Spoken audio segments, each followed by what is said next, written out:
Every single culture on Earth has a story about where we all came from. And these creation stories, they're way more than just myths. They're kind of like the foundational code, the operating system that shapes how people see the entire world. Well, today, we're going to unlock a story that's been hidden away for centuries. It's got to be one of the biggest questions we can possibly ask, right? Now, most of us probably know one or two pretty famous answers to this. But here's the thing. For every story we know, there are literally countless others, passed down through generations just waiting to be rediscovered. So, on the one hand, you've got the story from Genesis, which is a cornerstone for some of the world's biggest religions. But on the other side, whoa, there's this huge, vast world of other narratives. And today, we're diving deep into one of those lesser-known, and I mean truly fascinating stories that has traveled through empires and across centuries. We are going to be talking about an ancient text called the Aksīmāros. And let me tell you, the story of this book is just as compelling as the story it tells. So think of this as a historical mystery that we're about to solve together. Okay, so what is the Aksīmāros exactly?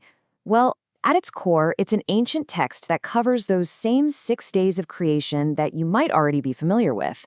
But, and this is the key part, it does it with so much more detail, filling in the gaps and adding whole new dimensions to the story.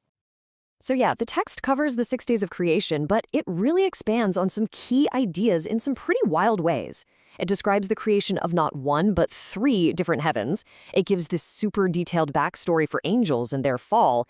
And of course, it also covers the creation of all living things. And, us. The fact that this book even survived is just incredible. It's like a message in a bottle that was passed not across an ocean, but across entire civilizations and centuries. Its journey is honestly a testament to the power of a really good story. So let's trace this amazing path. The story kicks off as a Greek text, the Hexaemeron. From there, it gets translated into Arabic in the Middle East. Then, around the 15th century, it's translated into Ethiopic, and that's when it becomes the Aksīmāros. And what's really cool is that today, scholars are still studying it, keeping this incredible chain of knowledge going. All right, let's really get into it. Because this is the crucial question. What's actually in the Aksīmāros that makes it so unique? What are these extra details that have had people hooked for centuries? Now, this is where it gets really fun, the direct comparison. Where Genesis just mentions the heavens in a general way, the Aksīmāros describes the creation of 3 separate heavens, each with its own purpose. And where Genesis is pretty brief about fallen angels, the Aksīmāros gives you the full-blown account, even naming the rebellious leader Satnel and detailing the angelic war that happened. It takes a familiar, concise story and just explodes it into this richer, way more cinematic saga.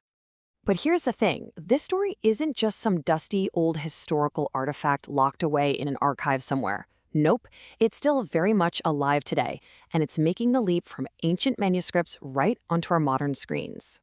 For academics, this thing is a goldmine. For scholars in fields like manuscript studies and philology, the Aksīmāros is a vital piece of the puzzle. It helps them understand how ideas, languages, and beliefs were shared and transformed between ancient cultures in Greece, the Middle East, and Africa. It's amazing. And this just illustrates the full circle of this story's journey perfectly.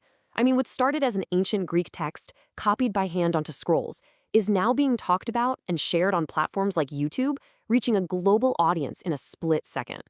The medium has totally changed, but the story, it just keeps going. So it all comes down to this, right?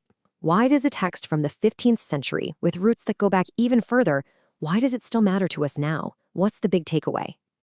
The Aksīmāros is so much more than just another creation story.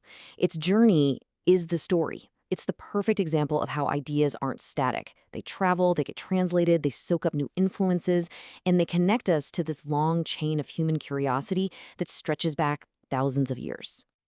And that just leaves us with a final thought to chew on. The Aksīmāros was a story hidden in plain sight for so many people, a living piece of cultural exchange. It really makes you wonder, doesn't it? What other incredible histories are out there, just waiting for us to ask the right questions?